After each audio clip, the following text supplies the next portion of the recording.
जब से हम इस चीज को अनफोल्ड होते हुए देख रहे हैं, 5 मई से हम काफी डिस्टर्बिंग खबरें देख रहे हैं, तब से हमने देखा है कि सूचनाओं का काफी अभाव रहा है सार्वजनिक तौर पे। सरकार अपनी ओर से या सेना अपनी ओर से काफी कम चीजें कहती है, जो कहती है वो बहुत कम शब्दों में कहती है। और आप काफी डायरेक्टली इन्वॉल्व रहते हैं, सिंस आपको सारी चीजें वेरीफाई भी करनी होती है and at the same time आपको टीवी पर भी देना होता है। आपने इस फिनोमिना को कैसे देखा? निखिल देखो, जब कोई कॉन्फ्लिक्ट होता है, जब दो सेनाओं के बीच में कोई कॉन्फ्लिक्ट होता है, तो एक चीज होता है कम्युनिकेशन, दूसरी चीज होती है साइकोलॉजिकल ऑपरेशंस और इंफॉर्मेशन वॉरफेयर। और इन दोनों जगह में वी हैव बीन लैकिंग। हमारा परफॉर्मेंस इतना अच्छा नहीं हुआ है। अगर आप बालाकोट इंसिडेंट को देखोगे लास्ट ईयर फरवरी में, काफी कम्युनिकेशन कम था, लेट आया था, इंफॉर्मेशन वॉरफेयर थोड़ा लेट जाग उठी थी जब पाकिस्तानियों ने काफी प्रोग्रेस किया था आईएसपीआर में। तो मेरा मानना है कि इस बार भी चाइना के साथ एक कॉन्फिडेंस लेवल नहीं है कम्युनिकेशंस के लिए। जैसे कि ये एक मिलिट्री ऑपरेशन था लद्दाख में, लेकिन एक्सटर्नल अफेयर्स मिनिस्ट्री था नोडल एजेंसी जो स्टेटमेंट दे रहा है। आर्मी के स्टेटमेंट्स ऑफिशियल नहीं है, लेकिन इंफॉर्मेशन आ रहा है। कुछ अनऑफिशियल इंफॉर्मेशन आ रहा है जो कंफर्म नहीं हो रहा है। तो देखो, मैं नहीं बोलूंगा कि ये गलत है और ऐसी बिल्कुल नहीं होना चाहिए। मैं ऐसे नहीं बोलूंगा, मैं मानता हूं कि ये बहुत सेंसिटिव चीज है, ये एक बहुत डायनामिक चीज है जो विद ईच पासिंग डे ये बदलता रहता है। और ये एक मैं दुश्मन बिल्कुल बोल सकता हूं चाइना के लिए। ये एक दुश्मन है जो आप बिल्कुल विश्वास नहीं कर सकते हो, ये ट्रस्ट नहीं कर सकते हो। जैसे कि टॉक्स जो जून 6 पे हुआ है इस देश के साथ, उसके बाद 9 दिन बाद गलवान इंसिडेंट हुआ था। तो इंडियन सिस्टम में भी एक शायद एक थोड़ा सा अंडर कॉन्फिडेंस है कि अगर हम ऐसा कुछ इंफॉर्मेशन डालेंगे क्या कुछ असर पड़ेगा टॉक्स पे।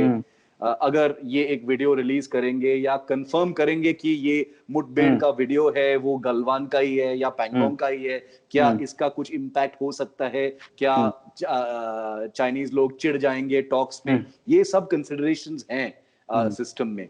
और अगर आप ये सारे फैक्टर्स को कंबाइन करोगे तो एक डिस्क्रेपेंसी होता है। और हम जर्नलिस्ट, आपको पता है निखिल, आप भी एक पत्रकार हो, हम तो पीछे पड़े खबर के लिए भूखे हैं बिल्कुल। और जब ऐसे इतना बड़ा इंसिडेंट हुआ है, इतना बड़ा सिचुएशन है बॉर्डर पे, तो हम तो मांगते रहते हैं इंफॉर्मेशन। लेकिन आई थिंक हमारे कम्युनिकेशंस का थोड़ा कोहेसिवनेस लैकिंग था। इंफॉर्मेशन वॉरफेयर में बहुत कैचिंग अप करना पड़ेगा हमको।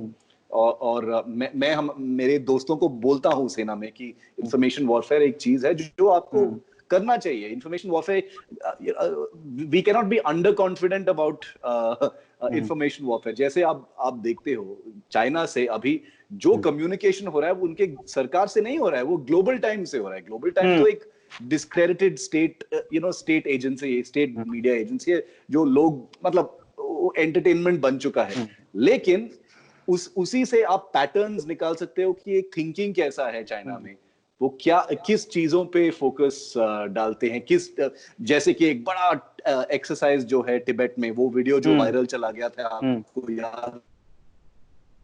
तो ये सब जो है एक पैटर्न रिवील करता है चाइनीज माइंडसेट के लिए। और मेरा शॉर्ट आंसर ये है कि आई थिंक कि communication, information warfare, psychological operations में पिछले 20 साल कारगिल वॉर के बाद हमारा बहुत एडवांसमेंट हुआ है।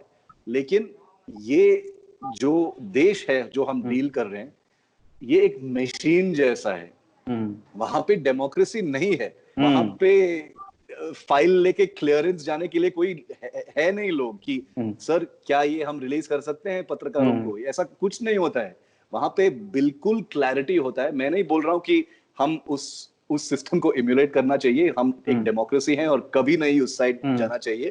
लेकिन कुछ कुछ चीजें हम सीख सकते हैं, जैसे है clarity of message, clarity of purpose, और एक नीड टू नो बेसिस पे इंफॉर्मेशन जो शेयर हो सकता है टू हेल्प द कंट्री, वो भी हो सकता है।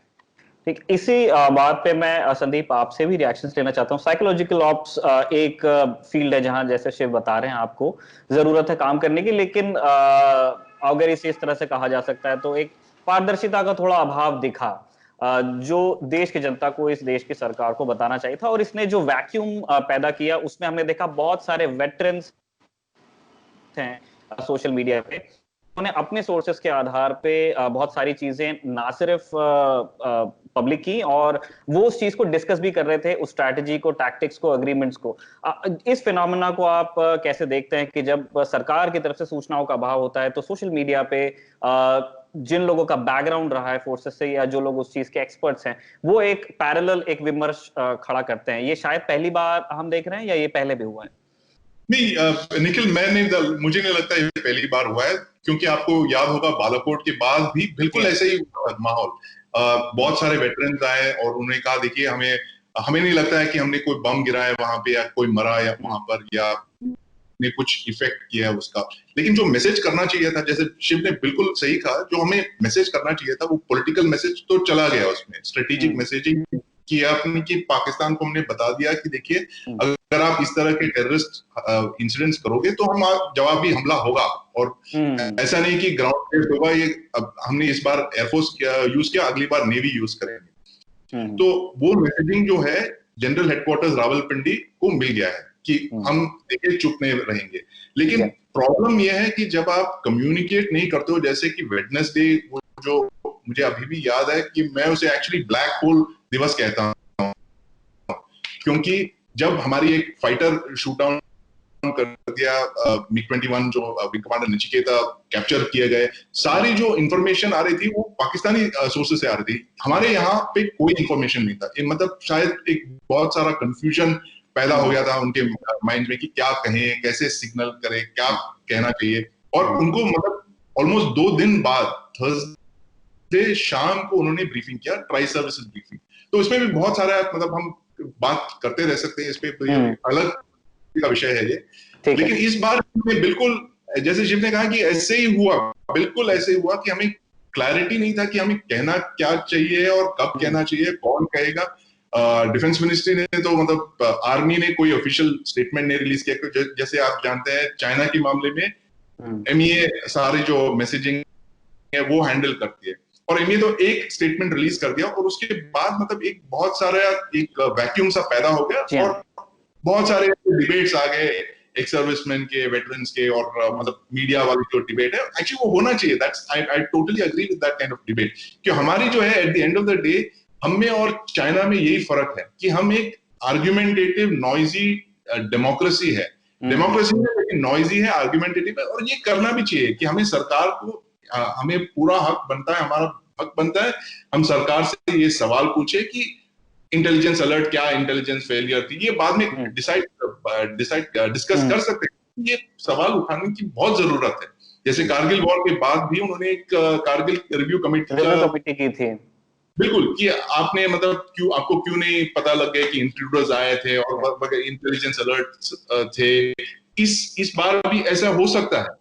तो ये सारा जो है कि डिबेट बिल्कुल करना चाहिए, और मैं मतलब पूरी तरह I am totally agreed with all the debates that were on in the last couple of day. लेकिन मोस्ट इंपॉर्टेंट जो है मैसेजिंग जो है सरकार से, वो आने की बहुत जरूरत है।